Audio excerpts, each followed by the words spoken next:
नमस्कार, तपाईहरुलाई critical जर्नीको live स्ट्रिममा हार्दिक स्वागत छ।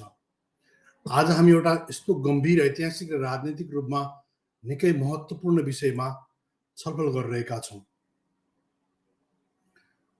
त्यो भनेको के हो भने इन्डियन जातीय जनगणना अहिले जुन साउथ एसियामा हट डिबेटको रूपमा हट केकको रूपमा एउटा टपिक्स जुन जातीय जनगणना इन्डियामा हुँदैछ, जुन मोदीले घोषणा गरेका छन्, त्यो एउटा हट केकको रूपमा डिस्कसनको फ्लोरमा आइरहेको छ।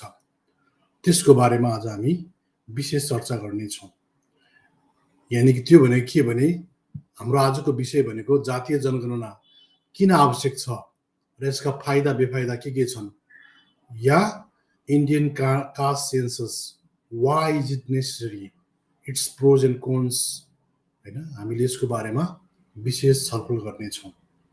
यो विषय अहिले भारतमा मात्र होइन, दक्षिण एसियाली सामाजिक न्यायका सन्दर्भमा पनि निकै चासोको विषय बनेको छ। साथीहरू, यो जनगणना केवल एक डाटा संग्रह मात्रै होइन, यो न्याय र समानताको सवाल पनि उत्तिकै हो भन्ने कुरा बुझ्न जरुरी छ। किनभने यदि यसलाई हामीले साधारण अरु जुन साधारण खालको जनगणना हुन्छ त्योसँग मात्रै हेर्यौं भने यसको क्लियर पिक्चर आउँदैन र यसको भाव र मर्म चाहिँ अरु भन्दा किन फरक छ भन्ने बारेमा विशेष रूपमा जान्न जरुरी छ। र साथीहरू, यसको बारेमा आज हामीले जुन छलफल गर्न गइरहेका छौं, यो 1990 यानी कि जुन मण्डल कमिसनले जुन लागू गरिएको थियो त्यो भन्दा अगाडिदेखि नै यो बहसको विषय त थियो। तर जब 1990 मा बीपी सिंह सरकारले यसलाई लागू गर्यो, त्यसपछि यसले इन्डियाको एउटा पोलिटिकल डिस्कोर्स नै चेन्ज गर्यो र त्यो पोलिटिकल डिस्कोर्स जुन मण्डल भर्सेस कमण्डलको रूपमा बाहिर आयो र त्यो खतरनाक तरिकाले इन्डियाको हरेक चिजहरुमा प्रभाव पार्ने स्थिति आयो। अब साथीहरू, हामी जातीय जनगणना भनेको के हो त, हैन? जातीय जनगणना भन्नाले के कुरालाई बुझाउँछ, त्यसको बारेमा हामी छोटो छलफल गर्न चाहन्छौँ। र त्यसभन्दा पहिला हामी यो सानो एउटा हाम्रो डिस्क्लेमर तपाईहरुसँग प्रस्तुत गर्न चाहन्छु। हामी कुनै पनि प्रकारको विभेदको हामी बिल्कुल समर्थन गर्दैनौं। हामी हरेक प्रकारका विभेदहरुको हामी जमेर विरोध गर्छौं। त्यो भनेको हामी caste, class, religion, gender, race, colour, language, कुनै पनि आधारमा हुने मानवीय विभेदको हरेक कुराको हामी विरोधमा छौं। हामी त्यसको कुनै पनि मानेमा समर्थन गर्दैनौं भन्ने कुरा हजुरहरुलाई स्पष्ट रूपमा म भन्न चाहन्छु। त्यस्तै गरेर हाम्रो उद्देश्य भनेको समाजमा स्वतन्त्रता, समानता, भातृत्व र न्याय, यी क्रक्सहरु सोसाइटीका क्रक्स हुन् र त्यसैको आधारमा सोशल डेमोक्रेसी खडा हुनुपर्छ भन्ने कुरामा पनि हामी विशेष गरेर त्यो कुरालाई हामी प्राथमिकता दिन्छौं। र व्यक्तिको हकमा चाहिँ हामी व्यक्ति तार्किक, नैतिक र मानवीय हुनुपर्छ र साइन्टिफिक टेम्पर सहितको एउटा 21औं शताब्दीमा काँधमा काँध मिलाएर हिँड्न सक्ने एउटा जिम्मेदार नागरिक हुनुपर्छ, ताकि त्यो पोस्ट मोडर्न इरामा, रोबोटिक इरामा त्यसले विश्वलाई एउटा लिडरशिप पैदा गर्न सकोस् भन्ने चाहिँ हाम्रो धारणा हो र हामी त्यसै कुरामा विश्वास गर्ने गर्छौं। त्यस कारणले गर्दा हामी कुनै पनि प्रकारका, हैन, मोडर्न स्टेट भनेको आधुनिक राज्य प्रणाली अन्तर्गत हामी समानतालाई सबैभन्दा बेसलाइनमा मान्छौं। त्यो न्यायिक र नैतिक समानता हुनुपर्छ भन्ने कुरा हामी त्यसको वकालत गर्ने गर्छौं। अब हामी कास्ट सेन्सस भनेको के हो भन्ने बारेमा चर्चा गर्न विषयवस्तुतिर लागिरहेका छौं। जातीय जनगणना भनेको कुनै राष्ट्रले आफ्नो जनताको जातीय पहिचानको आधारमा विस्तृत रूपमा गणना गर्ने प्रक्रिया हो। यसमा जनसङ्ख्याको होइन सङ्ख्याको मात्रै कुरा हुँदैन, होइन जुन पब्लिकको सङ्ख्या मात्रै, सङ्ख्या जुन काउन्ट गरिन्छ त्यसको मात्रै कुरा हुँदैन। यहाँ कुन जात कति छ, उनीहरूको सामाजिक, आर्थिक, शैक्षिक, राजनैतिक, होइन सम्पत्ति माथिको उनीहरूको स्वामित्व, हरेक सेक्टरमा के कस्तो अवस्थामा उनीहरू छन् भन्ने बारेमा विस्तृत विवरण सङ्कलन गर्ने गरिन्छ। त्यो भनेको के भने यो समाजको एक प्रकारको एउटा एक्सरे हो या यो समाजको सेल्फी हो भन्न चाहन्छु। यसले के गर्छ, यसले समाजको जुन ब्याकबोनहरू हुन्छ त्यो समाजको जुन मेन खम्बा जो हो, होइन त्यो कास्ट, या इसाबेल विल्कर्सनको भनाइलाई साबत दिने हो भने caste is bone, rest are skin. So जुन कास्ट ब्याकबोन छ त्यसैको वरिपरि के छ, जुन मनुवादी समाजले निर्माण गरेको जुन खालको छ, होइन यो मनुवादी समाजले के गरेको छ, सामाजिक, आर्थिक, शैक्षिक, राजनीतिक उनीहरूको अधिकार, कर्तव्य, होइन विशेष अधिकार, सामाजिक हैसियत, अनि त्यसपछि डिभिजन अफ लेबर, होइन कामको बाँडफाँड, सबै कुराको चाहिँ के गरेको छ, यो होइन जुन ब्राह्मणवादी भ्यालु सिस्टम र ब्राह्मणवादी समाज व्यवस्थाले यसलाई बाँडेको छ, होइन। त्यस कारणले गर्दा यो कास्ट सेन्सस जुन इन्डियाले अहिले गर्न खोजिरहेको छ, त्यो कास्ट सेन्ससले के कुरा गर्छ भने यही जुन ऐतिहासिक रूपमा जुन खालको के छ समाज व्यवस्था छ त्यसैको ब्याकबोनमा खडा भएको आर्थिक, सामाजिक, शैक्षिक, राजनीतिक र विभिन्न प्रकारका उनीहरूको अवस्था के छ, उनीहरूको चाहिँ होइन सोसाइटीमा उनीहरूको हैसियत के छ हरेक लेभलमा, त्यो कुराको विस्तृत विवरण सङ्कलन गर्न गइरहेको छ। र सामान्य जनगणनामा के हुन्छ, सामान्य जनगणनामा चाहिँ जस्ट उमेर, लिङ्ग, होइन कुनै त्यो देशका नागरिकहरूको के हुन्छ, सामान्य जनगणनामा उमेर, लिङ्ग, भाषा, धर्म जस्ता विवरण सङ्कलन गर्ने गरिन्छ। तर कास्ट सेन्ससमा के हुन्छ भने जातीय जनगणनामा जात वा कास्ट आधारित विवरण प्राथमिकता साथ गन्ने गरिन्छ। र त्यो भनेको के हो, त्यसले गर्दा अनि जातीय जनगणना भनेको राज्यले के गर्छ, राज्यले नागरिकहरूको जात वा वर्गीय पहिचानको सङ्कलन गर्ने प्रक्रिया हो। सामान्य जनगणना जस्तो यो बिल्कुलै हुँदैन, यो अधिक संवेदनशील हुन्छ, किनभने यसले ऐतिहासिक भेदभाव, उत्पीडन र अवसरहरूको पहुँचलाई नाङ्गो बनाउने गर्छ। नाङ्गो बनाउँछ भन्नुको अर्थ के भने त्यसको एक्सरे निकाल्ने गर्छ, किनभने यसको डायग्नोसिस जुन समाजको रोग के हो पत्ता लगाउने इन्ट्री पोइन्टको रूपमा यसले के गर्छ, एक्सरेको काम गर्ने गर्छ। र त्यसै सन्दर्भमा भारतको सन्दर्भमा हेर्ने हो भने पहिलोपटक सम्पूर्ण जातीय विवरण सन् 1900 होइन यो सम्पूर्ण खालको जातीय विवरण भन्ने पहिला पनि कास्ट सेन्सस त हुन्थ्यो, 1961 देखि नै होइन सुरु गरेको थियो। तर विस्तृत रूपमा साइमन कमिसन आइसकेपछि जुन साइमन जस्तो पहिला साउथ ब्रो कमिटी आयो, होइन के भयो, म तपाईँलाई सानो एउटा यसको ऐतिहासिक तथ्य, म तपाईँहरूलाई सानो ऐतिहासिक तथ्य पनि यससँग जोड्न चाहन्छु। त्यो भनेको के भने जब चाहिँ तपाईँको इन्डियामा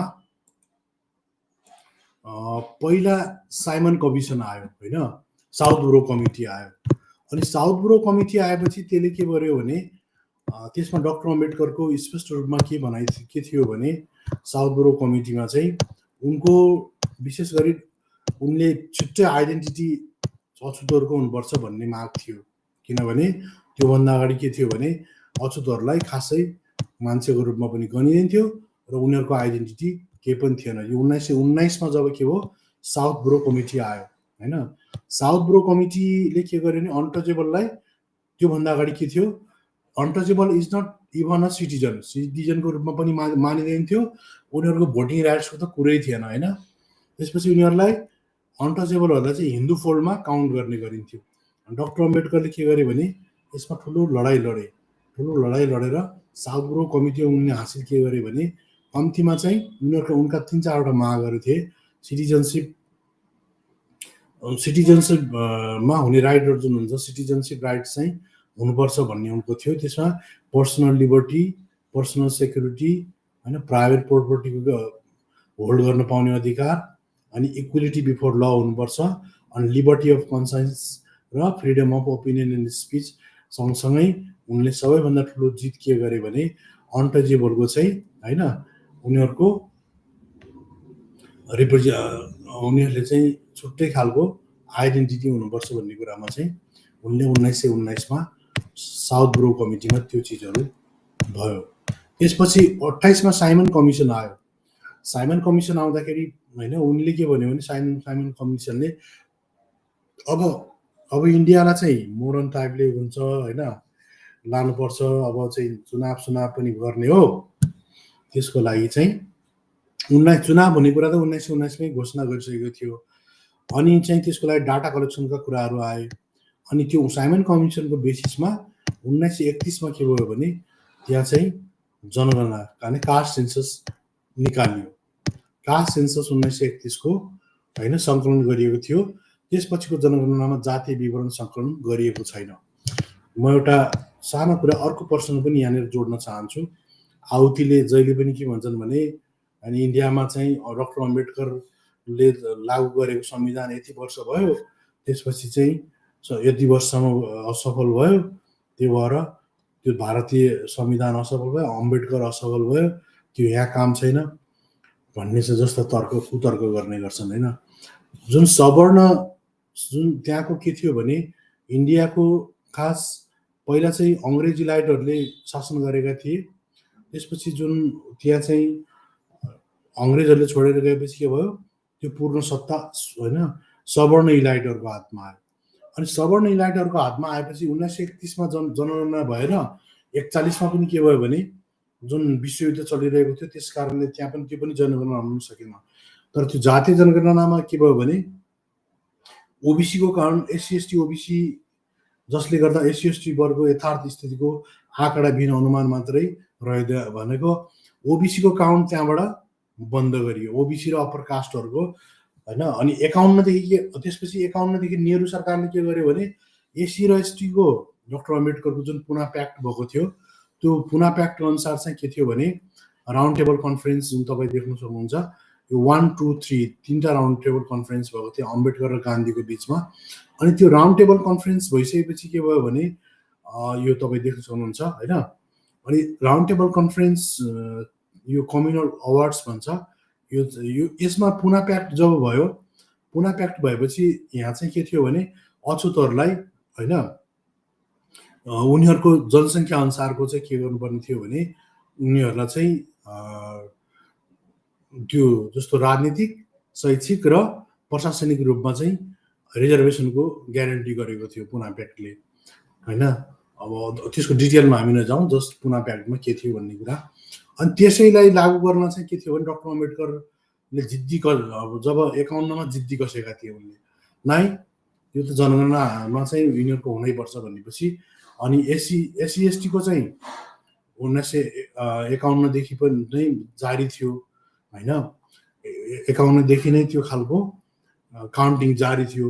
तर ओबिसी र अप्पर कास्टको चाहिँ उनीहरूले, अप्पर कास्टले के भयो, नेहरूले के भन्यो भने यो चाहिँ अङ्ग्रेजहरूको खास इन्डियनहरूलाई बाँड्ने खेल हो, त्यस कारणले हामीले यसलाई फलो गर्नु हुँदैन, त्यस कारण चाहिँ हामी एससी एसटीको चाहिँ काउन्ट गर्ने, अरूको चाहिँ काउन्ट नगर्ने भन्ने तरिकाले उनीहरूले त्यो कास्ट सेन्ससलाई बिल्कुल 1931देखि नै त्यो बाइकटमा पर्यो।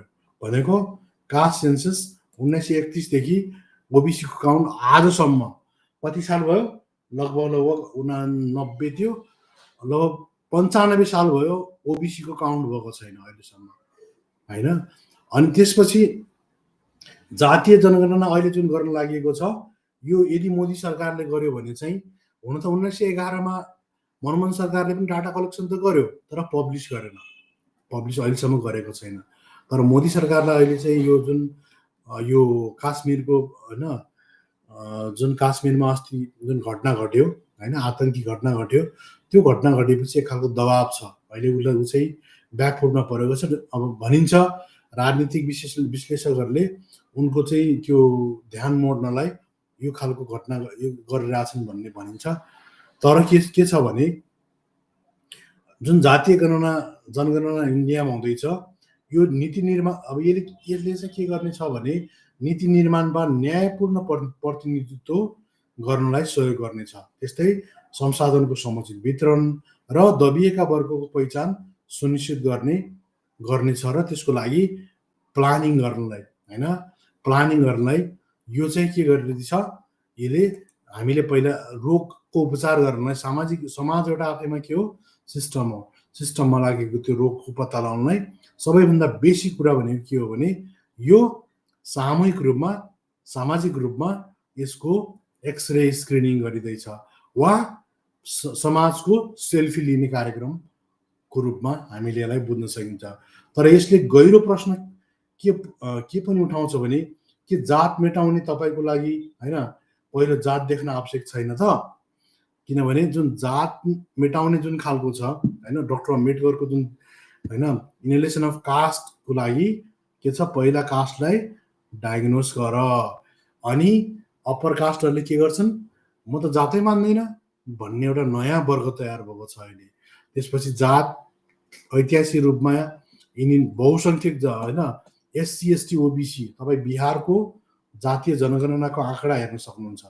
यसमा के छ, 15% मात्रै सामान्य वर्ग, त्यसमा पनि मुस्लिमको सहित जोडेर हो होइन, नत्र के छ 10% एराउन्ड छ होइन। बिहारको जनसङ्ख्या एराउन्ड 20-22 लाख जति छ, 22 लाख जति छ होइन, 18देखि 20 लाख जति छ, 18देखि 20 करोड, लाख होइन करोडको कुरा छ। त्यो शान्तिना युरोपका 2-3 देश होइन खपियो भने बल्ल त्यति बन्ने गर्छ।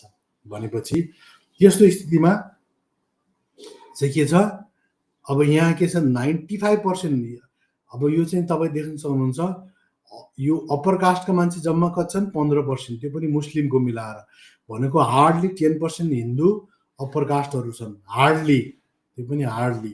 नत्र मान्नुहोस् 90% होइन 85 to 90% के छ, यो अब बहुसङ्ख्यक मान्छेहरू एससी एसटी ओबिसी भनेको को हो? एससी एसटी ओबिसी भनेको चाहिँ बकाइदा रूपमा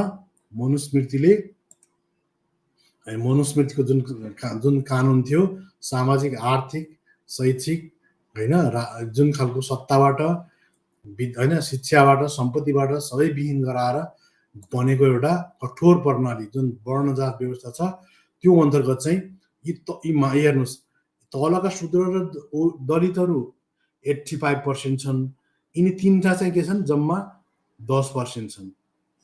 भनेपछि 10% को हातमा के छ, फेरि 90% चाहिँ रिसोर्स कब्जामा छ, पावर सेन्टर कब्जामा छ। भनेको युनिभर्सिटी, मिडिया होइन, त्यसपछि इकोनोमी, अनि जुडिसियरी भनेको न्याय सेक्टर, मिडिया सेक्टर, अनि ब्युरोक्रेसी होइन, संसदीय प्रणालीदेखि लिएर सबै चिजहरू जुन पावर सेन्टर जुन हो सबै के छ, यी 10% मान्छे कब्जामा छ। 90% मान्छेलाई यिनीहरूले राज गरिरहेका छन्।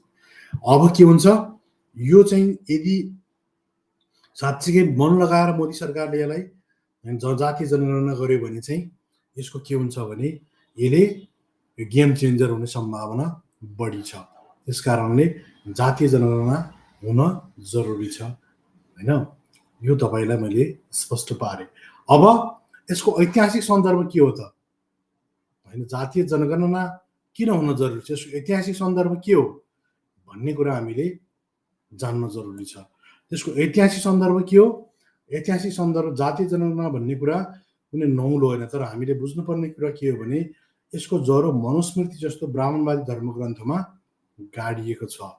यो ब्राह्मणवादी मनुस्मृति नै हामीले किन किटान गरेका छौँ, जस्तो वैदिक वेद गीता भन्छन्, पुराण, त्यसले हिन्दू समाज चल्दैन के, हिन्दू समाजको सबै होइन यसको मोरल कोड अफ कन्डक्टदेखि लिएर यसको सबै न्यायशास्त्र, समाजशास्त्र आर्थिक व्यवस्था, शैक्षिक व्यवस्था, संस्कार सबै कुरालाई डिफाइन गर्छ मनुस्मृतिले। त्यस कारणले मनुस्मृति भनेको चाहिँ तिनीहरूको संविधान हो, विधान हो, संविधान हो। त्यस कारणले उनीहरूको बहकाउमा आउन बिल्कुल जरुरी छैन।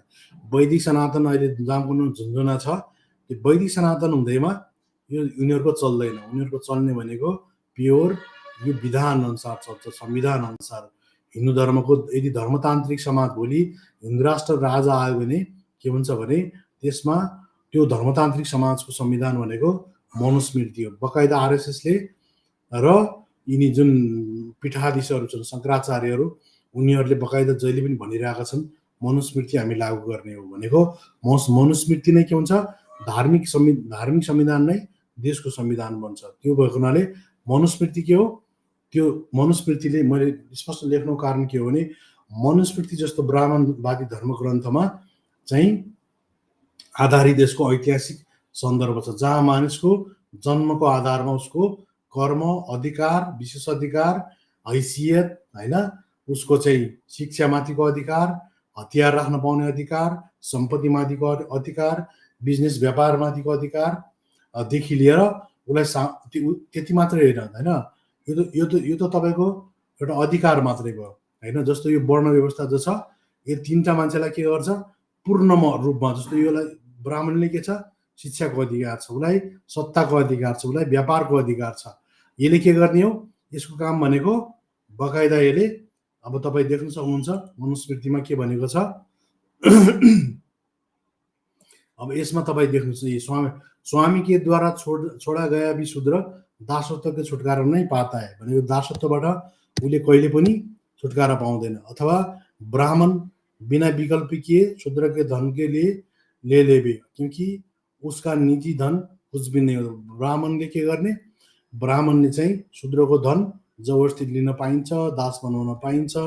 त्यसपछि उसलाई वेतन दिएर या नदिएर शूद्रको दास कर्ममै करवायो भनेको उसलाई कति तलब दिएर या नदिएर जुन तरिकाले पनि के गर्ने शूद्रलाई दास बनाउन पाइन्छ। किनभने ब्रह्माले ब्राह्मणहरूको सेवाको लागि नै शूद्रलाई सृष्टि गरेको हो। यो मनुस्मृति हो 8 नम्बर च्याप्टरको 413 मा तपाईँले स्पष्ट रूपमा तपाईँले यो चिजहरू पाउन सक्नुहुन्छ।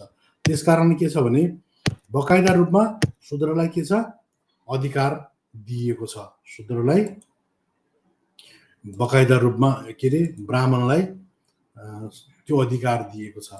अनि यो तीनटाको अधिकार दिएको हुनाले र मनुवादी व्यवस्थाले के गर्छ भने यिनीहरूलाई शासन सत्तामा होइन, यो 3% ब्राह्मणले 97% अहिलेको कन्डिसनमा त के छ भने जो तथाकथित क्षेत्रीहरू पनि उनीहरू लगभग विस्थापित भइसकेका छन् इन्डियामा र नेपालमा पनि अब यिनीहरू विस्थापित हुने कन्डिसनमा छन्। त्यसकारणले के छ, यो 3% ब्राह्मण 3% मा तपाईँलाई किन भनिरहेको छु भने तपाईँ बिहारको अहिले सेन्सस जुन देख्नुहुन्छ यसमा म अर्को तपाईँलाई एउटा अर्को सेन्सस देखाउँछु। यहाँ तपाईँ देख्नुहुन्छ ब्राह्मण के छ 3.65% मात्रै छ ब्राह्मणहरू जम्मा होइन। अनि राजपूत कति छन् बिहारमा 3.45%, कायस्थ कति छन् 0.6, यिनै हुन् यहाँका देख्नुहोस् होइन। भूमिया 2.86 भनेको लगभग हार्डली यिनीहरू 10% पनि छैनन् के बिहारको त्यत्रो ठुलो जनसङ्ख्यामा। त्यसकारण अहिले यिनी रुने कराउने गर्ने कारण नै के हो, त्यस कारणले हो भनेको ब्राह्मण 3.65% ब्राह्मणले के गरेका छन्, उनीहरूले अब 70-80% चाहिँ होइन। अब इन्डियाको लगभग 1831 को जनगणनाले पनि उनीहरूलाई 3 to 4% मात्रै देखाउँछ कि बिहारलाई ब्राह्मणहरूलाई। त्यस कारणले के छ भने यो जुन खालको विशेषाधिकार उनीहरूले पाएका छन् यसले के गर्छ भने उनीहरूलाई सबै कुरामा प्रिभिलेज दिने गर्छ र यसकारणले हामीले के सोच्न जरुरी छ भने अब जस विरुद्ध डाक्टर अम्बेडकर लडे, अब यो डाक्टर अम्बेडकरले को भूमिका आउँछ अहिले। म तपाईँलाई जस्ट होइन यो कसरी एउटा यो जनगणना हुनुभन्दा अगाडि यो कसरी यिनीहरूको चाहिँ रिसोर्सहरूको डिस्प्यारिटी भने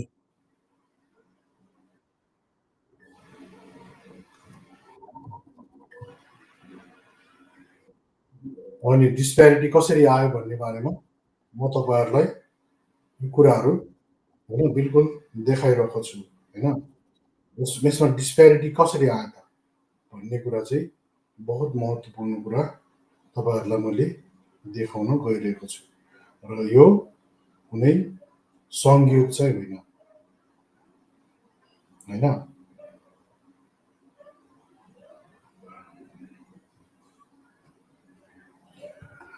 अनि त्यस कारणले गर्दा के छ यो कुनै संयोग मात्रै चाहिँ बिल्कुलै होइन र यसलाई त्यसरी हामीले बुझ्नु पनि हुँदैन। त्यसकारण अब म तपाईँहरूलाई के कुरा देखाउन गइरहेको छु भने यो चिज चाहिँ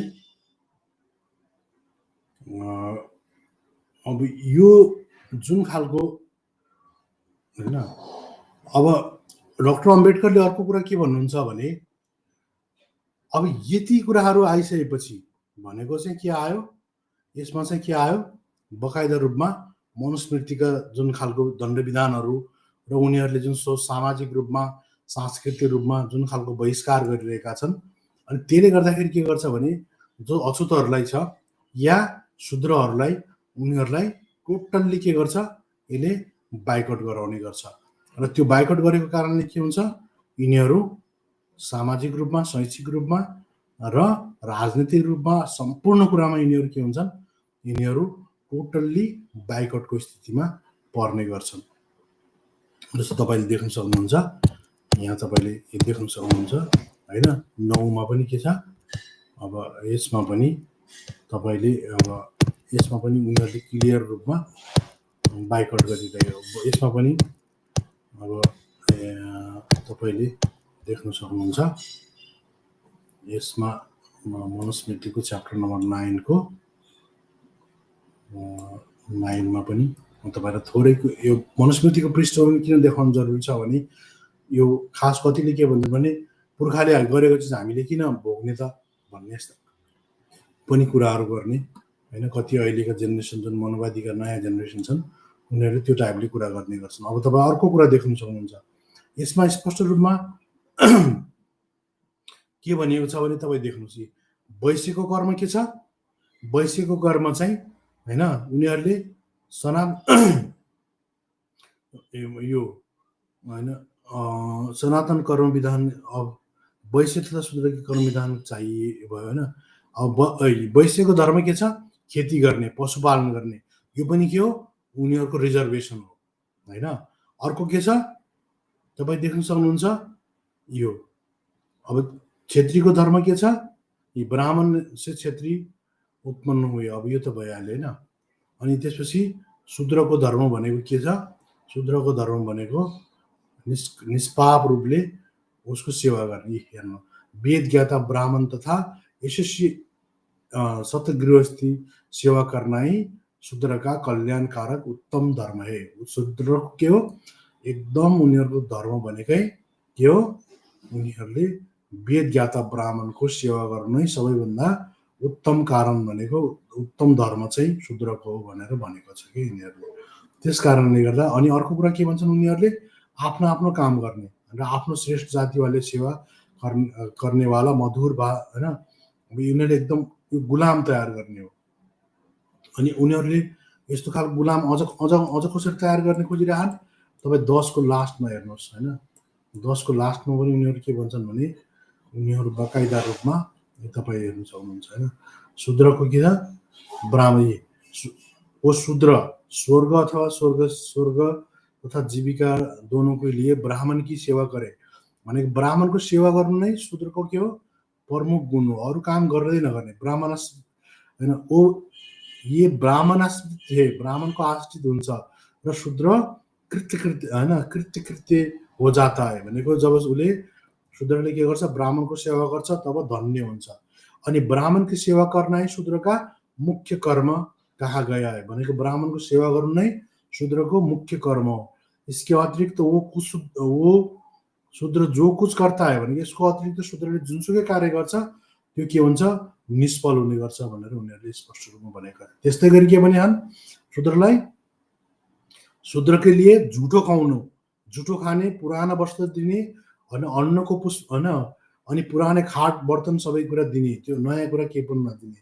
किनभने शूद्र के हो, सबैभन्दा तल पाउबाट जन्मेको मान्छे हो, त्यही भएर उसलाई एकदम हेरेको दृष्टिकोणले उसलाई मानवीय गरिमा चुर चुर हुने गरी उसलाई चाहिँ होइन उसको हैसियतमा राख्नुपर्छ भन्ने कुरा गरिरहेको छ। यदि शूद्रले धन आर्जन गर्न सक्षमै चाहिँ भयो, सक्षम भए पनि के गर्ने, शूद्रलाई धनार्जन नै गर्न चाहिए, धनार्जन गर्नै नदिने। किन नदिने? धनको प्राप्त गर्यो भने शूद्रले के गर्छ, धर्मलाई त्याग गर्ने गर्छ, ब्राह्मण सेवा त्याग गर्ने, ब्राह्मणको सेवा गर्ने गर्दैन र त्यसले गर्दा के हुन्छ, ब्राह्मणको ही पीडित गर्ने लाग्यो, ब्राह्मणको भनेको मान्दैन, धन कमाउन थाल्यो भने त्यही भएर उसलाई धन कमाउन पनि नदिने, पढ्न पनि नदिने, के पनि नदिने। यस्तो खालको होइन ब्याकग्राउन्डबाट शूद्रलाई चाहिँ मनोवैज्ञानिक रूपमा गुजारिएको छ। अनि यस्तो स्थिति तयार भएपछि के हुने भयो, अनि बल्ल यिनीहरू के भने पुरा 97% चाहिँ अहिलेको यस कन्डिसनमा यिनीहरू टोटल होइन मेन सत्ता होइन, त्यसपछि गएर रिसोर्स सम्पत्ति सबै चिजहरूमा के हुन्छ, 3% ब्राह्मणको अहिले चाहिँ लगभग कब्जाको स्थिति छ। त्यस कारणले यो कास्ट सेन्सस हुनुपर्ने अहिले चाहिँ जरुरी रूपमा होइन जोरदार तरिकाले उठाइएको छ। अब यो किन यसो भयो त भन्ने कुरा हामीले यसको क्रोनोलोजी जान्न बिल्कुल जरुरी छ। त्यसपछि डाक्टर अम्बेडकरको अर्को ठम्मी के छ भने उनीले जस्तो तपाईँले देख्नुभयो अब होइन, मनुस्मृतिले के गर्यो, सोसियल राइट्स भने के हो, इन्टरडाइनिङ, इन्टरम्यारिज यी कुराहरूबाट बाइकआउट गर्छ, सोसियल्ली के गर्छ, बाइकआउट गर्छ। अनि अर्को सिभिल राइट्सबाट पनि के गर्छ, बाइकआउट गर्छ। सिभिल राइट भने के हो, पब्लिक स्कुलिङ भनेको स्कुल जाने पढ्ने यो पनि भएन। अनि पब्लिक वेल भनेको जस्तो सार्वजनिक धारा पदेर कुवाबाट पनि उनीहरूलाई बाइकआउट हुने भयो। पब्लिक कन्भेन्स भनेको जस्तो पब्लिकहरू जुन ग्यादरिङहरू हुने गर्छ त्यो ठाउँहरूबाट पनि उनीहरूलाई के हुने भयो, उनीहरूलाई बाइकआउट हुने भयो। अनि होटलहरूमा त्योबाट पब्लिक होटलहरूमा होइन त्यो सार्वजनिकहरूमा होटलहरूमा कमन प्लेसहरूमा त्योबाट पनि उनीहरूलाई बाइकआउट भयो। म्याटर अफ सिभिल राइट्स यी सबै कुराहरूबाट के भयो, उनीहरूलाई बाइकआउट हुँदै गयो। त्यसरी के हो, आर्थिक, सामाजिक, शैक्षिक सबै कुरामा के भयो, ऐतिहासिक रूपमा छुवाछुत पनि हुँदै गयो। अनि शैक्षिक र सामाजिक रूपमा पनि उनीहरूलाई बाइकआउट हुँदै गयो। त्यसले गर्दा के भयो, त्यसले गर्दा चाहिँ एउटा छुट्टै वर्ग तयार भयो कि छुट्टै वर्ग तयार भयो। त्यो भने के हो, यो यहाँ हेर्नुहोस्, यसमा के लेखेको छ स्पष्ट रूपमा तपाईँ देख्न सक्नुहुन्छ, वर्ण व्यवस्था या मर्ण व्यवस्था भनेको यो तलका मान्छेलाई के हो, यिनले त पुरै मर्ने व्यवस्था भयो, यिनको लागि त केही व्यवस्थै भएन कि खालि यिनको काम भनेको सेवा गर्ने, त्यो बाहेक अरू के छ, अरू यिनको केही कल्याणै छैन कि। अनि त्यस्तो खालको व्यवस्था यिनीहरूको लागि, तलको लागि मरण व्यवस्था यिनीहरू तयार गरे। किन यसो भनिरहेको छु भने जस्तो यो यिनीहरू सर्मिक भए होइन, फ्रीको सेवा गर्ने यिनीहरूले मन लगाएर फ्रीले सेवा गर्ने, ताकि त्यो के हो, डिभाइन जस्टिसमा आधारित भनेको दैवीय कानुनको आधारमा यिनीहरूले त्यो खालको चिजहरू गर्ने अवस्था यिनीहरूले ल्याए। र तर युरोपमा के छ भने, युरोपमा चाहिँ फेरि जुन श्रमिकहरू के थिए त्यस्तो खालको थिए, यिनीहरू चाहिँ धनी कोही छ भने पनि भोलि गएर गरिब हुने स्थिति, या गरिब छ भने पनि धनी हुने स्थिति थियो युरोपमा। त्यस कारणले गर्दा त्यहाँ चाहिँ यहाँको जस्तो डिभाइन जस्टिसमा आधारित थिएन। उनी मजदुरहरू स्वतन्त्र थिए होइन, उनीहरू किनभने धेरै चरण पार गरिसकेका थिए। त्यहाँ उनीहरूले के थियो होइन, धार्मिक सुधार भनेको reform phase, renaissance phase, scientific revolution phase, त्यसपछि उनीहरूले साइन्टिफिक रिभोल्युसन फेजदेखि लिएर त्यसपछि इन्डस्ट्रियल रिभोल्युसन फेज अनेक चरण गुजारेर उनीहरू आइसकेका थिए। त्यहाँ सामन्तवादलाई खोलामा पुरिसकेका थिए। धार्मिक सत्ता र उनीहरूले सेपरेसन अफ पावर जुन फ्रान्सेली रिभोल्युसन भएको थियो होइन, फ्रान्सेली क्रान्तिमा के गरेका थिए, त्यहाँ सेपरेसन अफ पावर भनेको सत्ता र धर्मको आफ्नो काम गर्ने, धर्मले दखल नदिने सत्ता चलाउनमा भनेर सेपरेसन अफ पावरको कुरा पनि गरिसकेका थिए। तर यहाँको कन्डिसन के छ, त्यो छैन। यहाँ के छ, धार्मिक सत्ताले सामाजिक सत्ता र राजनीतिक सत्तालाई पनि जबरजस्त रूपमा चलाउने गर्छ। त्यसको ज्वलन्त उदाहरण आजको 21औं शताब्दीको आजको करेन्ट सिचुएसनमा आरएसएसले के गर्छ, बिजेपीलाई पनि चलाउँछ, अडानीलाई पनि चलाउँछ र गोलवलकरको थ्योरी जुन छ त्यो जीबीको थ्योरी अनुसार चाहिँ उनले के गर्छन्, उनीहरूको मनुस्मृतिमा आधारित छ र त्यस कारणले गर्दा ब्राह्मण र बनियाहरूको जुन खालको गठजोड छ त्यसले नै के गरिरहेछ, अहिले चलाइरहेको छ र त्यही नै अहिले छ। त्यस कारणले गर्दाखेरि अब यी सिनारीहरूलाई अझ डाक्टर अम्बेडकरले के भन्छन् भने चिरफार गरेर किन आवश्यक छ भन्ने कुरामा हामी गइरहेछौँ है साथीहरू। जस्तो यो कास्ट सेन्सस किन आवश्यक छ, यसको पृष्ठभूमि के हो, जस्तो हाम्रो हेर्नुहोस् न होइन, किन आवश्यक छ जातीय जनगणना किन आवश्यक छ, हाम्रो यो टपिक अन्तर्गत हामीले यसको पृष्ठभूमि हामीले अहिले क्लियर गरिरहेका छौँ। तपाईँहरूले यसलाई यसरी बुझिदिनु हुन अनुरोध गर्छु होइन। यसले के गर्छ, सिभिल राइट्स र सोसियल राइट्सदेखि लिएर इकोनोमिक राइट्स होइन, एजुकेसनल राइट्स, सबै राइट्सबाट यसले के गर्छ, बाइकआउट गर्ने गर्छ। त्यस कारणले डाक्टर अम्बेडकरले अर्को एउटा फेरि उनले के भन्छन् भने जुन मेरिटको रणधरहरू हुन्छन् यहाँका होइन, दक्षिण एसियाका स्पेसली बाहुनहरू होइन, सवर्णहरू, बाहुनका पुच्छर, छेत्री बनाउँदा खसहरू, यिनीहरू खास मेरिटलाई यिनले के भन्छन् भने मार्क्सले चाहिँ दुईवटा कुरालाई भन्छन्।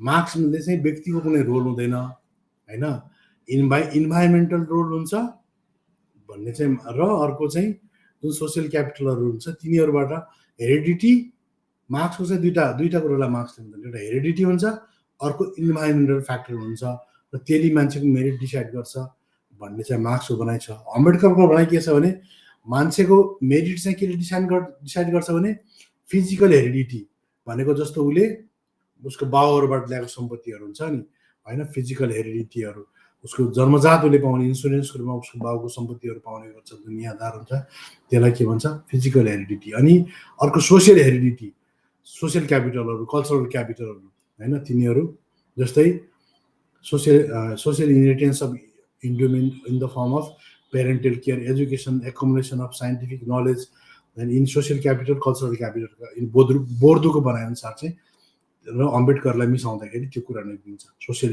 इनहेरिटेन्समा। अनि अर्को चाहिँ डाक्टर अम्बेडकरले के पनि मान्छन् भने व्यक्तिको पनि केही रोल हुन्छ। मार्क्सले चाहिँ बिल्कुलै नकार्छन्, व्यक्ति शक्तिको केही रोल हुँदैनन्, अपर्च्युनिटिज जसले पाउँछ त्यसकै ठुलो कुरो हो भन्छन् मार्क्सले। अम्बेडकरले के भन्छ भने होइन, व्यक्तिको पनि रोल हुन्छ केही, अन इज ओन इफोर्ट होइन, in all this three respect men are undoubtedly unequal. अनि यिनी सबै कुराहरूमा के छ, मान्छे अनइक्वल छ होइन, अनइक्वल छ किनभने मान्छेको फिजिकल इनहेरिटेन्स जुन उसले सम्पत्ति माथिको उसको पुस्ता उसको सम्पत्ति, किनभने जस्तो के भयो भने जब मराठाहरूले होइन, मराठा भनौँ जस्तो पेसवाईहरूले के गर्थे, या शासन राजाहरू र जोटाहरूले के गर्थे भने जस्तो जमदार, तालुकदारदेखि लिएर होइन, अब यो विभिन्न खाले आफ्ना जुन कर उठाउने मान्छेहरू हुन्थे वा कर्मचारीहरूलाई बिर्ताहरू दिने, दुनियाँ गर्ने, त्यसले उनीहरूसँग हजारौँ, सयौँ बिघा जमिन, 40-50 कट्ठा बिघा जमिनहरू नेपालमा पनि छन् र इन्डियामा त अझ 400-500 बिघा जमिनहरू पनि मान्छेहरूसँग हेरिडिटी, फिजिकल इनहेरिटेन्सको आधारमा उनीहरूले बाउबाट छोरा नातिहरूले पनि पाएका थिए। त्यसपछि उनीहरूलाई के भयो, एक्सेस सजिलो। अब म अझ यति राम्रोसँग भन्छन् कि मण्डल कमिसनको रिपोर्टमा अझ मजाले भनेको छ कि चिजलाई, मैले के भने डाक्टर अम्बेडकरले मेरिटलाई यसरी डिफाइन गरेका छन्। त्यस कारणले मान्छे तिनटै कुरामा अनइक्वल छ। त्यस कारणले गर्दा के हुन्छ, मान्छेले के गर्छ, जस्तो फिजिकल इनहेरिटेन्स र सोसियल इनहेरिटेन्स पहिले नै मान्छेको दुईवटा कुरामै डिफरेन्स छ। इफोर्ट त मान्छेले बराबर गर्न सक्छ, तर यी कुरामा यी दुईवटा कुरा 1 नम्बर र 2 नम्बरले मान्छेको के हुन्छ, रिजल्टमा धेरै आकाश जमिनको फरक पार्ने गर्छ। But what would man happen if man were treated unequally as they are in the first 2 respect. भनेको दुईटै रेस्पेक्टमा के छन्, पहिला 2 रेस्पेक्टमा मान्छे अनइक्वल ट्रिट गर्छ भने भनेको के हुन्छ, इट इज त्यो अनइक्वल दुईटामा छन् भने त obviously individuals also in whose favour there is birth, education, family name, business connection, inheritance, wealth, सबै कुरामा के हुन्छ, पहिले नै के छ, मान्छे अनइक्वल छ।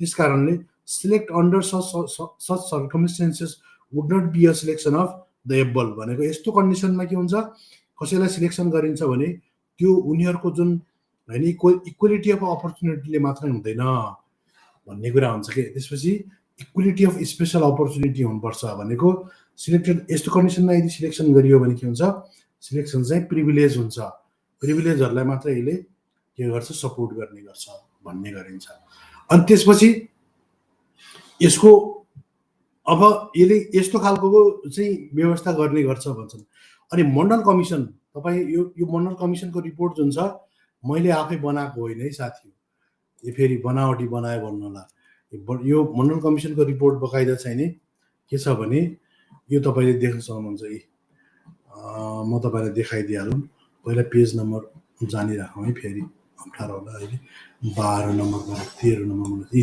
यो बकाइदा इन्डियन भारत सरकार पिछड़ा वर्ग और आयोग की रिपोर्ट भनेको यो तपाईको बकाइदा के हो खण्ड 1 एन्ड खण्ड 2 मण्डल कमिसनको रिपोर्ट 1980 मा आएको रिपोर्ट हो यो मैले मनोगणित रूपमा गरेको चिज होइन यसले बकाइदा रूपमा हैन यसले कारण भन्छ यसले के भन्छ यी सामाजिक पिछडा यो तपाईको यो वर्गीकरण और आँकडा आधार यसको चाहिँ कुरा गर्छन् यिनीहरुले हैन अब म तपाईहरुलाई मण्डल कमिसनले किन चाहिँ यस्तो खालको जातीय जनगणनाको आधार हुनुपर्ने आवश्यकता छ भन्ने कुरालाई मण्डल कमिसनले अझ क्लियरिफाई गर्ने गर्छ क्लियरिफाई गर्ने क्रममा उले के भन्छ भने मण्डल कमिसनले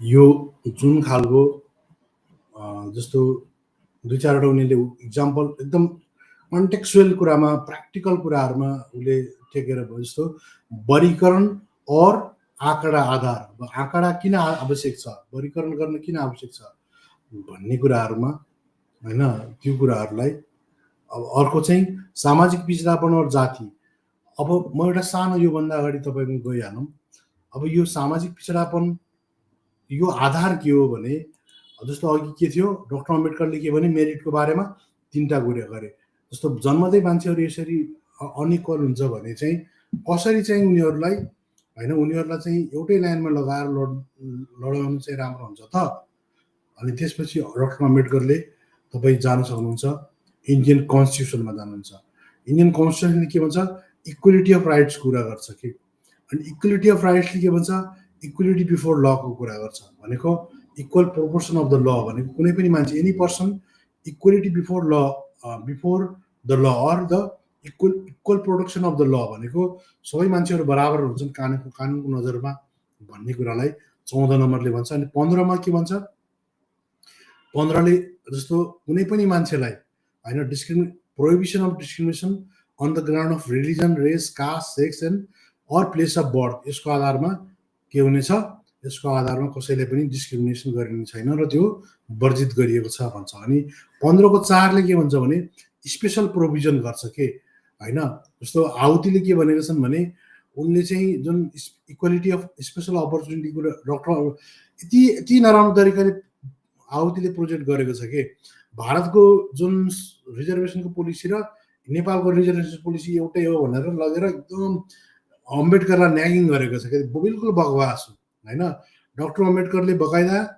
हैन उनले स्पेशल प्रोभिजनको आधारमा यो 4 ले 15/4 ले के भन्छ हैन nothing in this article or the clause 2 of the article 29 shall prevent the state from making any special provision उले स्पेशल अपर्चुनिटीको कुरा गर्छ के त्यो के socially or educationally backward class of citizen त्यो भनेको scheduled caste and scheduled tribes यिनीहरुको लागि विशेष व्यवस्था गर्ने गर्छ त्यसपछि अनि त्यो अब 16/4 ले आउँछ के भन्छ भने nothing in this article shall prevent the state from making any provision for the reservation of appointment or post in favor of any backward class of citizen भनेको not adequately represented in the service under the state भन्नाले उनीहरुले बकाइदा रूपमा हैन यो चाहिँ रिजर्भेसनको special opportunity हैन theory of special अपर्चुनिटीको आधारमा यसलाई उनीहरुले एससी एसटी को आधार हकको लागि उनीहरुले डाक्टर अम्बेडकरले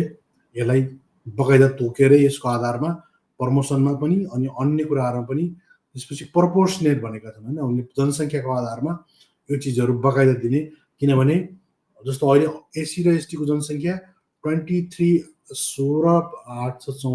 लगभग 24 पोइन्ट समथिङ हुन्छ कि त्यतिखेरको जनसङ्ख्या अनुसार सेड्युल कास्टको चाहिँ 16 पोइन्ट समथिङ टोटलमा हो। नेपालको जस्तो 50मा लगेर 9% भनेको होइन, त्यो घुमाउरो पाराको होइन, उसले 100मै हो इन्डियाको रिजर्भेसन भनेको। टोटलमा 16.8% कति चाहिँ उसलाई एसटीलाई र 8 पोइन्ट समथिङ चाहिँ 16.8% चाहिँ सेड्युल कास्टलाई र 8 पोइन्ट समथिङ चाहिँ के सेड्युल ट्राइबलाई उनले बकाइदा रूपमा छुट्याएका छन्। त्यो पुनापेटको आधारमा यो चाहिँ भएको छ।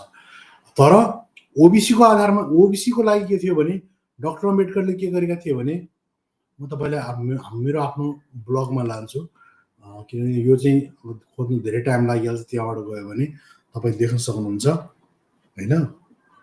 यसले के भन्छ भने 340 नम्बरको यो अपोइन्टमेन्ट अफ कमिसन। अनि ओबिसीको लागि के हुन्छ भने ओबिसीको लागि एउटा कमिसन बनाउने भन्ने चाहिँ आर्टिकल 340 मा उनले एउटा क्लज बनाएका हुन्छन्। त्यसमा के छ, the president may by order appoint a commission, देख्नुभयो, appoint a commission consisting of such persons as he thinks fit to investigate the condition of socially and educationally backward classes भनेको जुन ओबीसीलाई के को आधारमा सोसियली एन्ड एजुकेसनली हैन सामाजिक र शैक्षिक आधारमा ब्याकवर्ड भएको आधारमा चाहिँ यिनीहरूलाई हैन। अनि within the territory of India and the difficulties under which they labour and to make recommendation as to the step that should be taken by the union or any state to remove such difficulties and to improve their condition as to the grants that should be made for the purpose by the union or any state and conditions subject to which such grants should be made, and the order appointing such commission shall define the procedure to be followed by the commission। भनेको एउटा commission बनाऊ भनेर उनले बकाइदा रूपमा एउटा commission बनाउनु पर्छ है ओबीसी को लागि जो सोसियली एन्ड एजुकेसनली ब्याकवर्ड छन् भनेर आर्टिकल 344 मा चाहिँ डाक्टर अम्बेडकरले बकाइदा व्यवस्था गरेका छन्। त्यसको आधार अनि त्यसपछि के हुन्छ भने अनि डाक्टर अम्बेडकरले यसलाई चाहिँ लागू गर्दैनन्, अनि के रे नेहरूले पनि लागू गर्दैनन् के। अनि डाक्टर अम्बेडकरले रिजाइनेसन दिन्छन् के, यो जुन रिजाइनेसन दिन्छन् त्यो 1951 तिर कुरा हो यो फेरि है।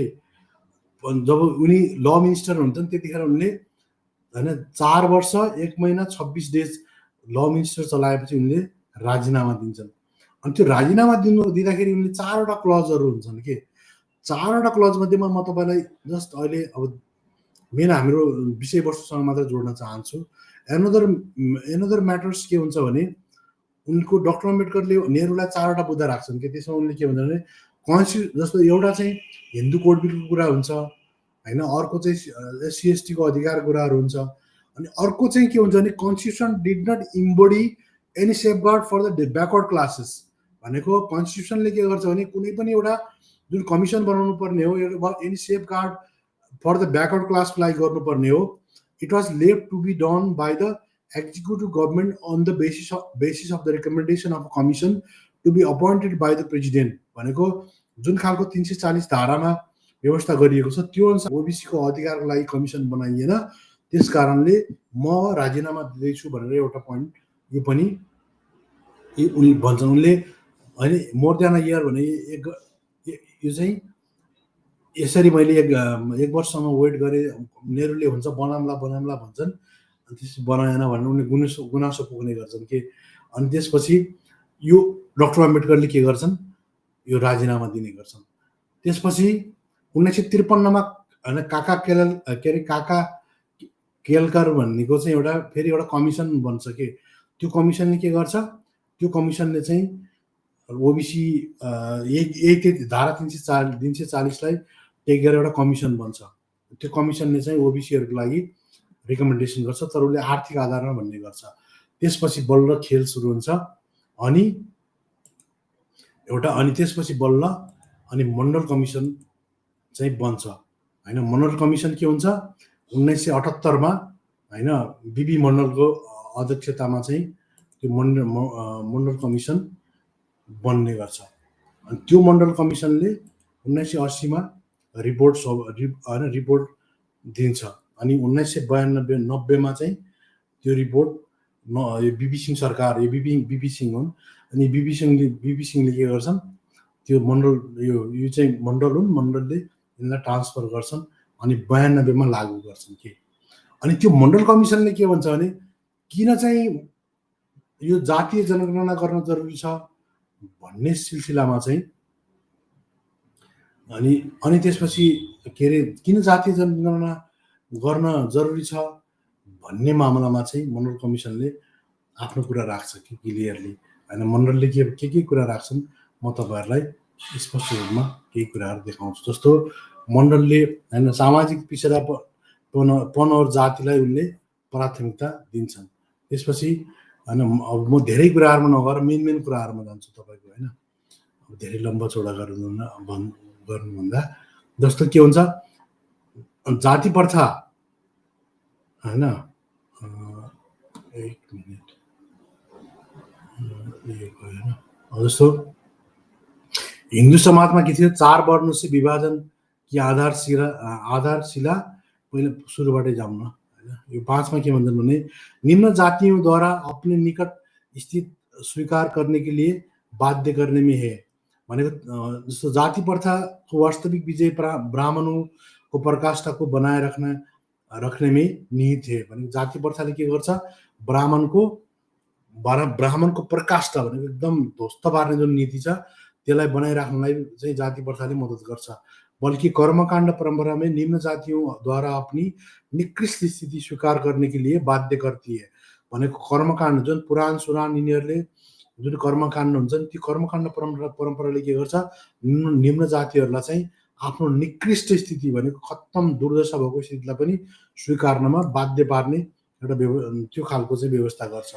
र त्यो 3000 वर्षदेखि के हुन्छ त्यो खालको सिस्टम छ र त्यसलाई धर्मग्रन्थ पुराण र कर्मकाण्डले यसलाई चाहिँ के गर्छन् जस्टिफाई गर्ने गर्छन् यो कामहरूलाई। त्यस कारणले अर्को कुरा के हुन्छ, ब्राह्मण के जाति संबंधी विचार के इतना निकट है कि जितना कोई अनुमान लगा सकता है। ऋग्वेद के पुरुष सूक्ता में हैन यो पुरुष सूक्तामा यो कुरा यसरी बाँडेको छ भन्छ। त्यसपछि अनि कर्मकाण्डले यसरी गर्छ भन्छ हैन। अनि 4.6 के भन्छ, जाति प्रथा कि दैवी उत्पत्ति भनेको डिभाइन जस्टिस, त्यो भनेको के हो भनेको चाहिँ तपाईको यो तपाईको हैन जाति प्रथाको दैवी उत्पत्ति वाला यो सिस्टमलाई उनीहरूले के गर्छन् जस्टिफाई गर्ने गर्छन्। जुन दैवी उत्पत्ति यो के छ जुन ऋग्वेदमा हैन बर्माको मुखबाट भाउबाट भुजाबाट हैन अनि र त्यो तल पैतलाबाट जाँगबाट एक खालको चाहिँ सिस्टम जुन उनीहरूले बने भन्ने कुरा छ त्यसलाई जस्टिफाई गर्ने कोसिस गर्छन्। त्यसकारणले मण्डल कमिसनले के भन्छ भने यो खालको जुन खालको जस्टिफाई गर्ने गरिन्छ अनि यसले चाहिँ के गर्छ अनि यसले चाहिँ के गर्छ भने मण्डल कमिसनले के भन्छ भने जाति प्रथाको दैवीय उत्पत्ति भनेको त्यही हो। अघि मैले देखाएँ कि धारणा को हिन्दुओं के पवित्र धार्मिक ग्रन्थ की आधिकारिकता प्राप्त करता है भनेको उसले जस्टिफाई गर्ने गर्छ।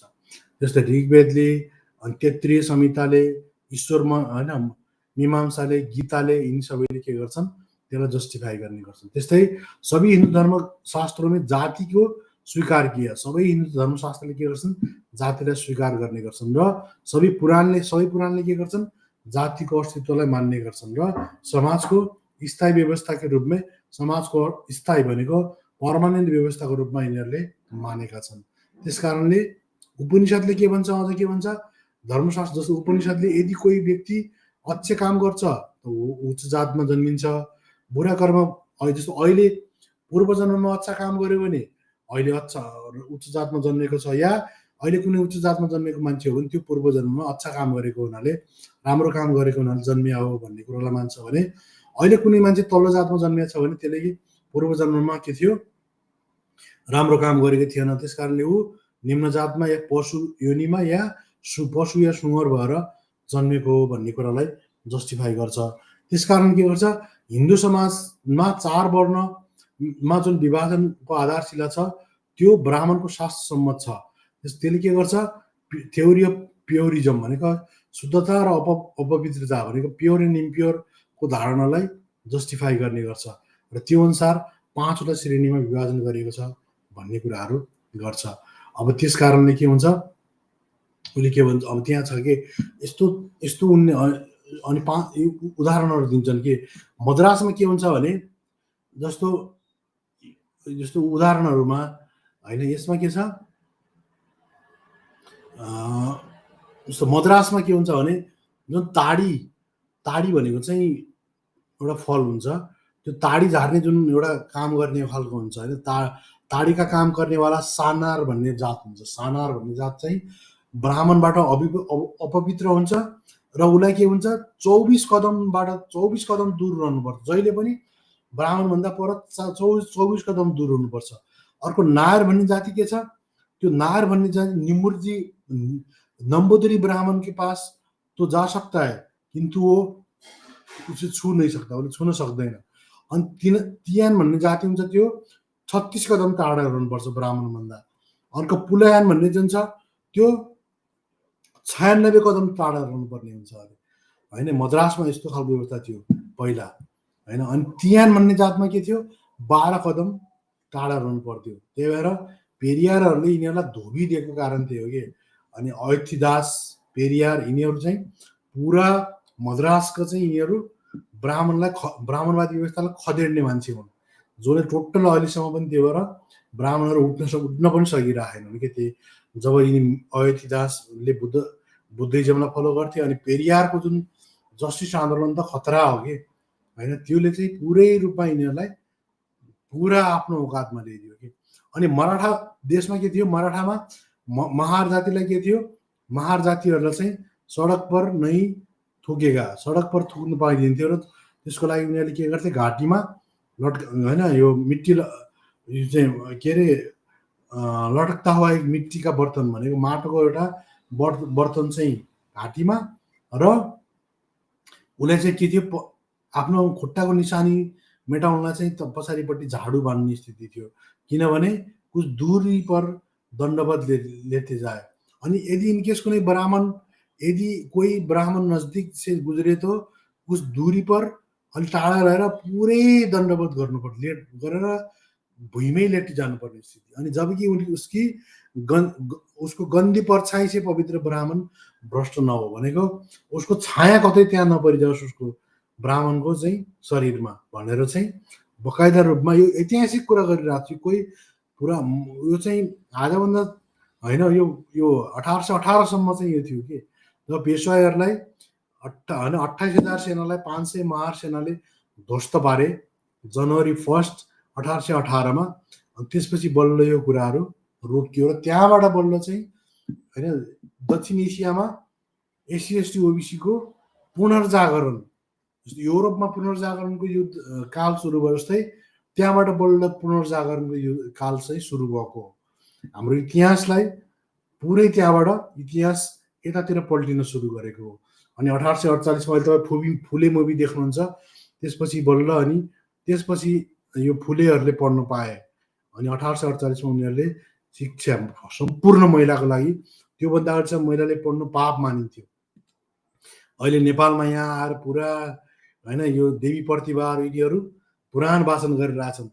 यिनको औकात भनेको होइन 12 वर्ष पराशर स्मृति अनुसार 12 वर्ष रजस्वला हुनुभन्दा अगाडि बिहा गर्ने, 70 वर्षको बुढा होइन सँग बिहा गर्ने, त्यसपछि 20-22 वर्षमा विधवा हुने स्थिति हुन्थ्यो। अहिलेसम्म कति पिण्ड खाइसक्थे। अनि आराम से बोलो, ये बोलो, उसे बोलो, पिण्ड खाँदै अहिले उही माथि आराम से गरेर हुन्थ्यो। त्यस कारणले यस्तो स्थिति थियो। यहाँ त डेट सहित भनेर 1932 12-14 मा चाहिँ के थियो, यो केवल देखने से अपवित्र हो जाने के उदाहरण के तौर पर तारीख 24/12/1932 के हिंदू के निम्नलिखित लेख का एक उदाहरण यो बकाइदा मण्डल कमिसनले के गर्छ, हिन्दू भन्ने पत्रिकामा 1932 को 12-24 मा लेखेको लेखलाई कोड गरेर उनीहरूले यसलाई लेखेका छन्। अनि अर्को छ इस्ट जिल्ले भनेको महाराष्ट्रकै यो तिनोवली भन्ने जिल्लामा के थियो भने जहाँ उनी दिनकै समय बाहिर जाने कि अनुमति थिएन भनेको शूद्र अछुतहरूलाई दिनको समयमा बाहिर निस्किने बिल्कुल उनीहरूलाई के थियो, उनीहरूलाई चाहिँ त्यो खालको छुट नै थिएन, किनभने उनको उनको यदि उनीहरूको मुख देख्यो भने उनीहरूलाई अपवित्र मान्ने गरिन्छ। यो पुरै मनुवादी सिस्टमले मा चलिरहेको थियो।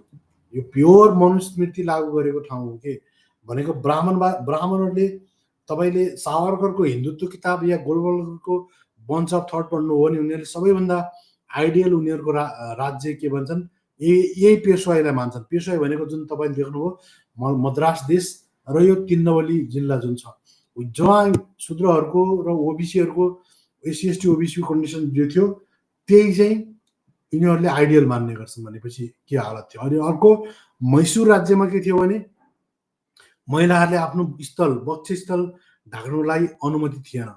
अनि पछि मैसूरको महाराज भनेको यो महाराजको नाम चाहिँ तपाईँको बकाइदा मुस्लिम राजा हो के होइन। त्यो राजाले के राजाशाहीमा पछि उसले चाहिँ के गर्यो भने लड्यो, भयङ्कर लडाइँ लडेर अनि उसले चाहिँ बल्ल त्यो खालको छुट दियो। भनेको दुखी जनता हो कि ज्याकेट पहिन्न र उसको वक्षस्थलको सही प्रकार से चाहने ढक्ने की अनुमति उसले दियो।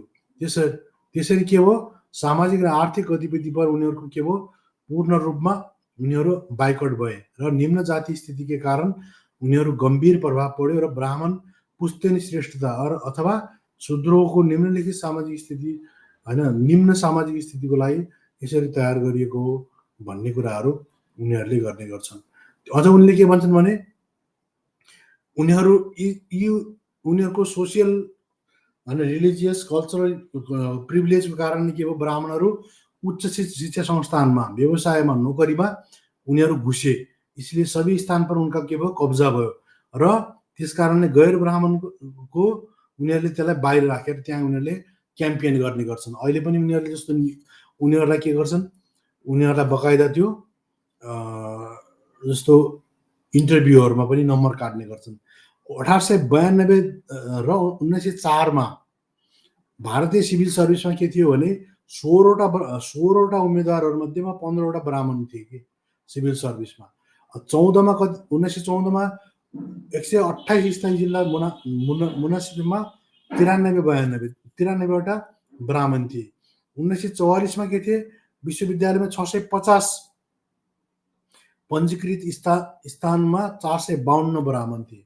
यस्तो खालको उनीहरूलाई विशेष खालको होइन उनीहरूले पहिल्यै कब्जा गरे। उनीहरू अहिले दोस्रो चौथो पुस्ताले चाहिँ अहिले आएर के भनिरहेको छ भने हामीलाई त कास्ट मतलबै छैन, हामीलाई कास्टै छैन। अरे 1892 भनेको लगभग 110 वर्ष होइन, लगभग चाहिँ 100 वर्ष अगाडिदेखि उनीहरू त्यो खालको उनीहरूको सोसियल क्यापिटल थियो। अनि अहिले तिनीहरूसँग त्यसपछि पुँजी आयो, अङ्ग्रेजी छोडेपछि पनि उनीहरूसँग के हो, सम्पत्ति टन्नै रह्यो, सामन्ती भए उनीहरू। त्यसपछि उनीहरूका छोराछोरीहरूले पढ्न पाउने भए। अनि अहिले तपाईँ देख्नुहुन्छ डोनेसनहरूमा उनीहरूको पहुँच हुने कारण के हो, सानो जग्गा बेच्छन्, छोराछोरी पढाइहाल्छन्। उनीहरूले कास्टको फिलै गर्नु पर्दैन भने उनीहरूसँग त्यत्रो प्रिभिलेज छ। उनीहरूको economic capital, social capital, cultural capital सबै उनीहरूसँग छ।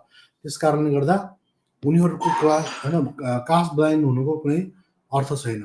त्यस कारणले के छ, 1959 धेरै अगाडिको कुरा मात्रै होइन, 1959 देखि 78सम्मको के 10 वर्षमा पनि के थियो, अनुसूचित जातिको स्थिति के थियो, एससी एसटीको केवल 10 उम्मेदवार मात्रै होइन। जब रिजर्भेसन सुरु भइसकेको स्थितिमा पनि के थियो, 10वटा उम्मेदवारले मात्रै आफ्नो योग्यता अनुसार भारतीय प्रशासनिक सेवामा जागिर खाने स्थिति आएको थियो। त्यस्तै 76 देखि 77 सम्ममा के थियो, खुली प्रतियोगितामा एउटा पनि ग्रेड एससी एसटीको ले नाम निकाल्न सकेका थिएन खुलामा। अनि त्यस्तै के थियो, योग्यता अनुसार आइपिसी भनेको के भने यो अनुसूचित जाति र अनुसूचित जनजातिको भारतीय पुलिस सेवामा 6वटाले मात्रै, त्यत्रो 85% जनसङ्ख्याबाट जम्मा 6 जनाले मात्रै निकाल्न सकेका थिए। त्यस्तो खालको स्थिति उनीहरूसँग थियो।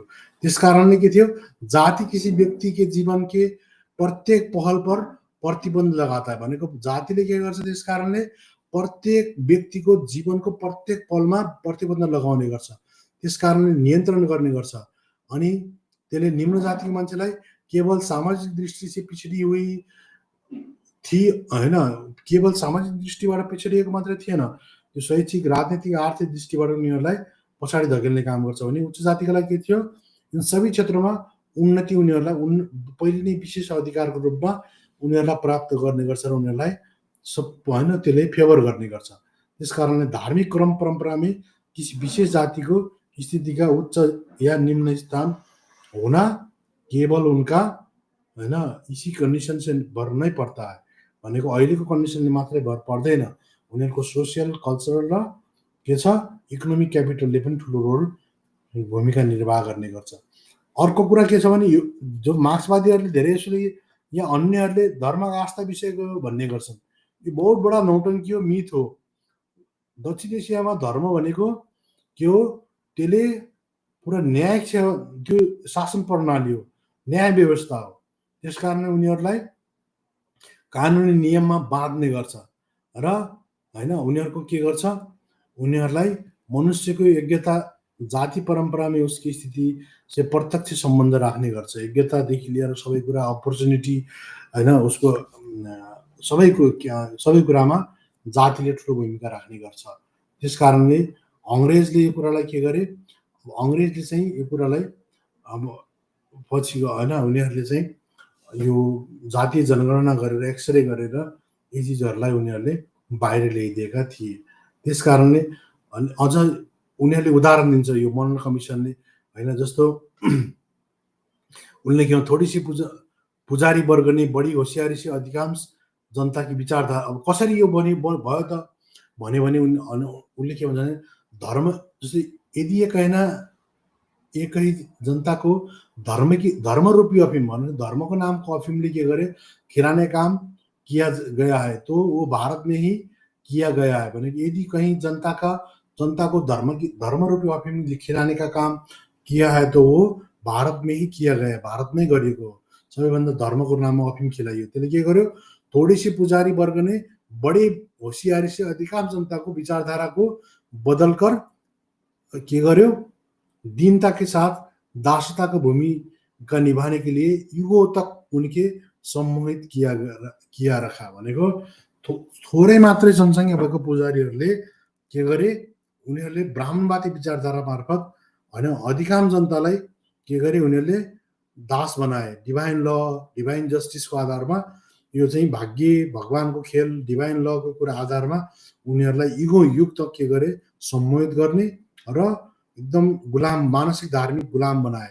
त्यसले गर्दा श्रमिक किसान र दस्तकार वर्ग यिनीहरू सामाजिक र तौर पर तो उनके साथ जाति के बाहर जैसा अथवा बर्ताव किया जाता है। निजी सम्पत्ति सामाजिक रूपमा आर्थिक रूपमा निजी सम्पत्तिमा अधिकारबाट गुमाइयो र उनीहरूलाई समाज संहिता भनेको समाजमा जुन एउटा मोरल कोड अफ कन्डक्ट छ त्योबाट पनि ध्वस्त पार्ने काम गरियो र उनीहरूलाई जन्मका कारणले जन्ममा तल्लो जातमा जन्मेका कारणले गर्दा निम्न जाति स्थिति उनके जन्म के सिद्ध सम्बद्ध होने के कारण से उनीहरूलाई के भयो होइन आशा रहित, इसलिए उन्होंने आशा रहित होकर कठोर श्रम किया और कष्ट उठाए भनेको त्यस कारणले उनीहरू केही पनि आश नगरेर एउटा पेसिभ अब्जेक्ट जस्तै गरेर उनीहरूले काम गर्ने श्रम गर्ने बधुवा मजदुर जस्तो उनीहरूको हालत भयो।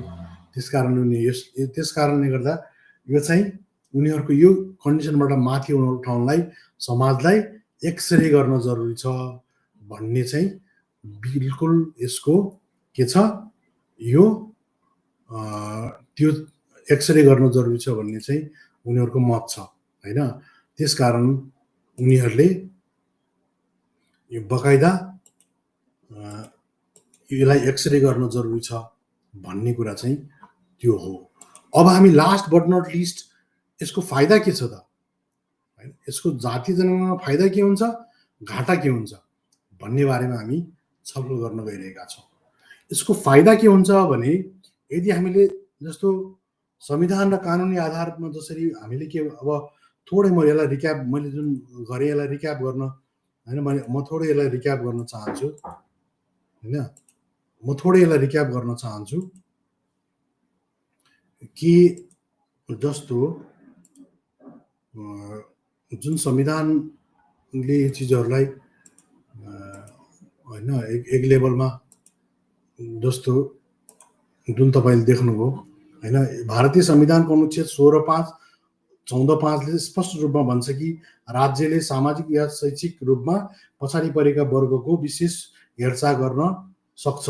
यही आधारमा बनेको अनुच्छेद 340ले अनि कालेलकर आयोग र पछि मण्डल कमिसन तरले पनि यही प्रश्न उठाउँछ, जबसम्म तपाईँलाई यथार्थमा कुन जात कति पछाडि परेको छ भन्ने जानकारी छैन, तपाईँ कसरी नीति बनाउनुहुन्छ।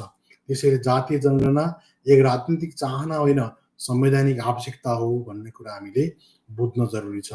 त्यसपछि मण्डल कमिसन, जुन मण्डल कमिसनको कुरा छ होइन, मण्डल कमिसनको कुरा के हो, ले पनि स्पष्ट गर्छ कि ओबिसी वर्ग लगभग 50% भन्दा बढी छन् र आरक्षण अझै पनि 27%मा सीमित गरिएको छ होइन। उनलाई के गरियो, इन्दिरा साइनीको जुन खालको उनले फेरि पेटिसन दर्ता गरेपछि अनि 50% क्यापिङको कुरा गरेर अनि 27% मात्रै उनीहरूलाई दिने गरियो। त्यसको विरोधमा मेरिटको नारा उठाइयो। अब प्रश्न उठ्छ, मेरिट भनेको के हो त? यदि कसैले सदियौँसम्म शोषण भोगेको छ, स्कुल पुगेको छैन, अवसर पाएको छैन, त्यसको तुलनामा कसरी गरिन्छ? इलाइट कोचिङ पाएका प्रिभिलेज वर्गसँग उनीहरूको तुलना। त्यसैले मेरिट भनेको समान आधारमा गरिने प्रतिस्पर्धा होइन होइन। मेरिट भनेको इक्वेलिटी अफ इक्वल अपर्च्युनिटीको सिद्धान्तमा आधारित कुरा हो। त्यो भनेको मेरिट भनेको समान आधारमा गरिने प्रतिस्पर्धा हो, न कि हजारौँ वर्षको अन्यायको परिणाममा होइन विपरीत मान्छेहरूलाई, विपरीत मौका पाएका मान्छेहरूलाई जो ऐतिहासिक रूपमा शैक्षिक, सामाजिक, सांस्कृतिक, राजनैतिक, सत्ता, सम्पत्ति होइन शिक्षा सबैबाट वञ्चित भएका मान्छेलाई, अपाङ्ग भएका मान्छे र सपाङ्ग मान्छेलाई सँगै कुदाउनु, दौडाउनु र सँगै परीक्षा लिनु चाहिँ के त्यो साँच्चीकै मेरिट हो त? बिल्कुल यो मेरिट हुन सक्दैन। त्यस कारणले अब यसका फाइदाहरू के हुन् भन्ने बारेमा हामी सर्टकटमा जान्न चाहन्छौँ। फाइदा के हुन्छन्? यो यदि हामीले होइन, यदि हामीले चाहिँ यो एक्सरे गरी भने के फाइदा हुन्छ त?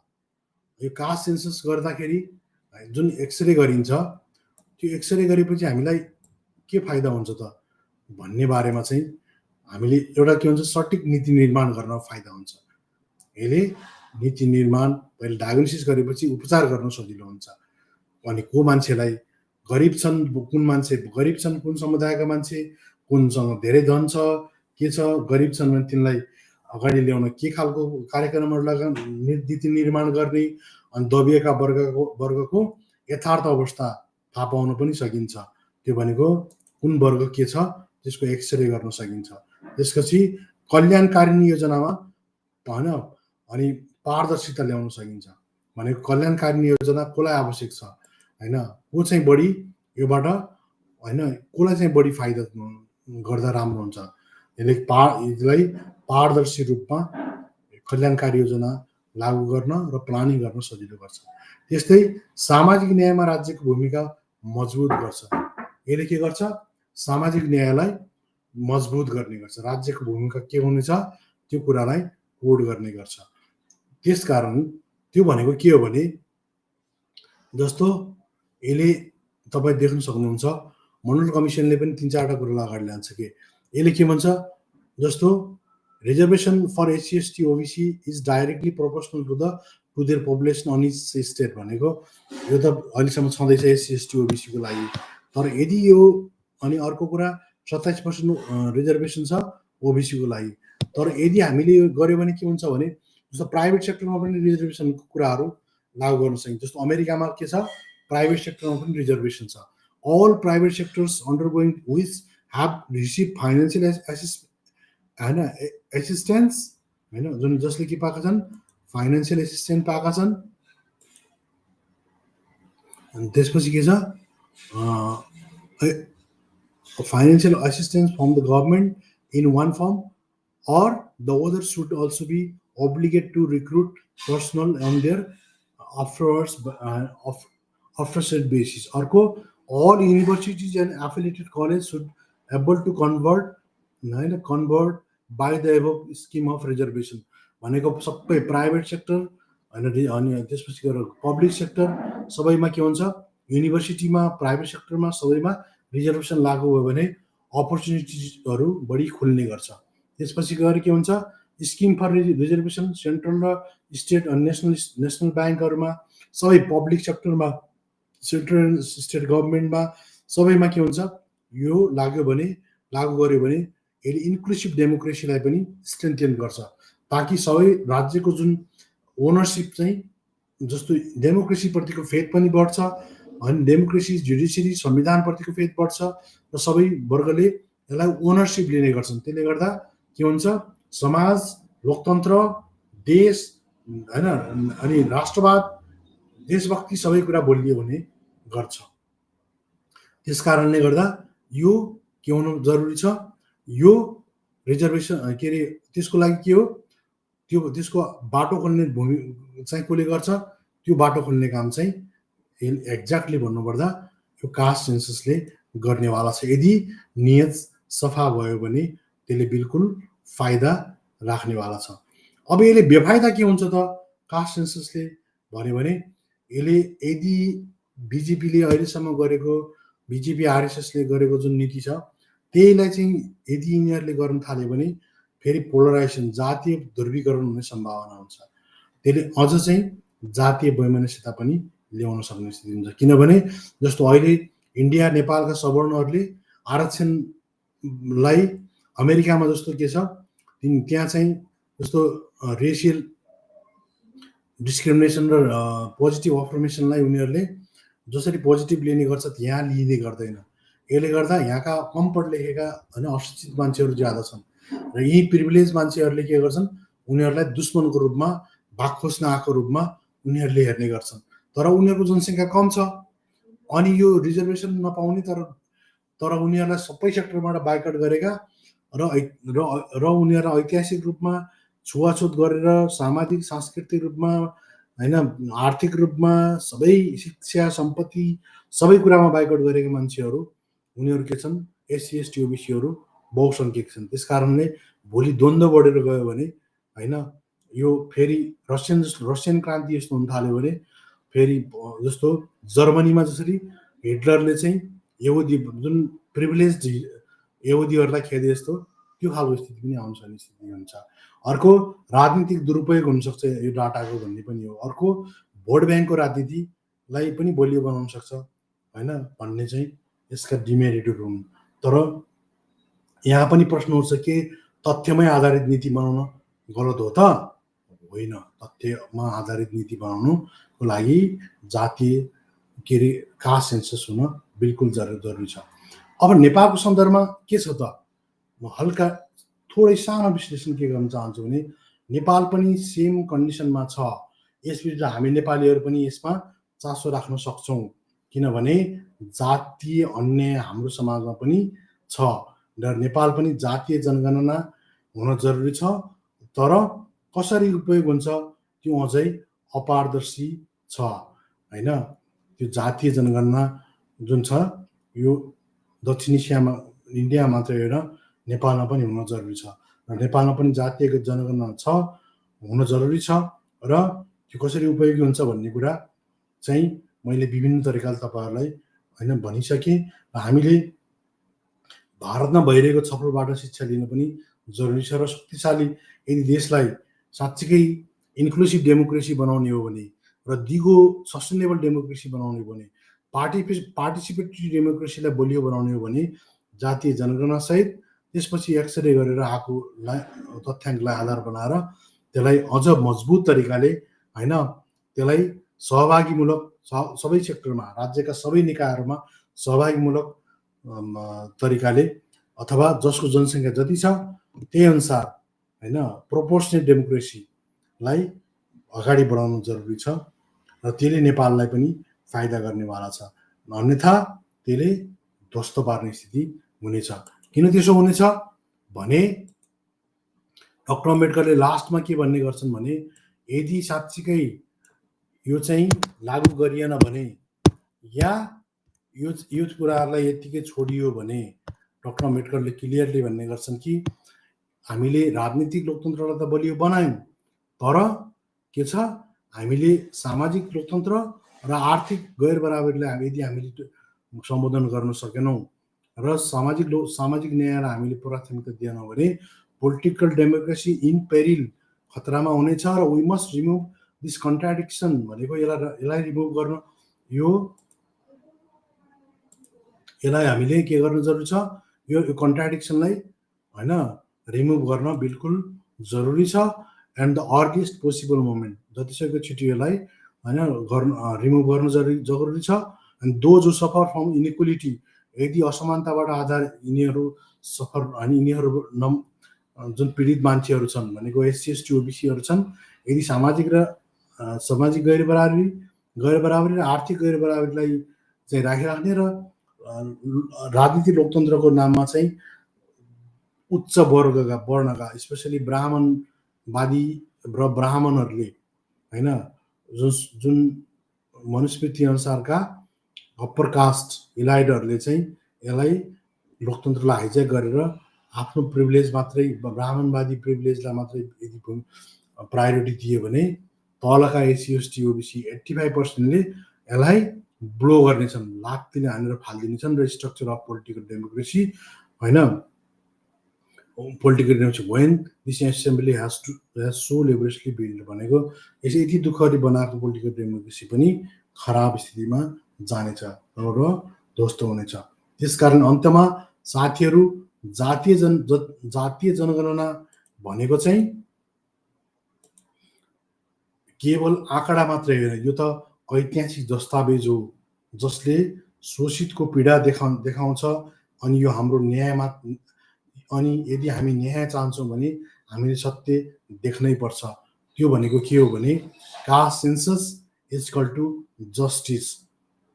त्यो साँच्चीकै हुन जरुरी छ कि छैन, सोध्नुहोस्। यो प्रश्न आफैलाई सोध्नुहोस्, समाजलाई सोध्नुहोस् र यहाँको इलाइटहरूलाई सोध्नुहोस् र आफै उत्तर खोज्ने प्रयास पनि गर्नुहोस्।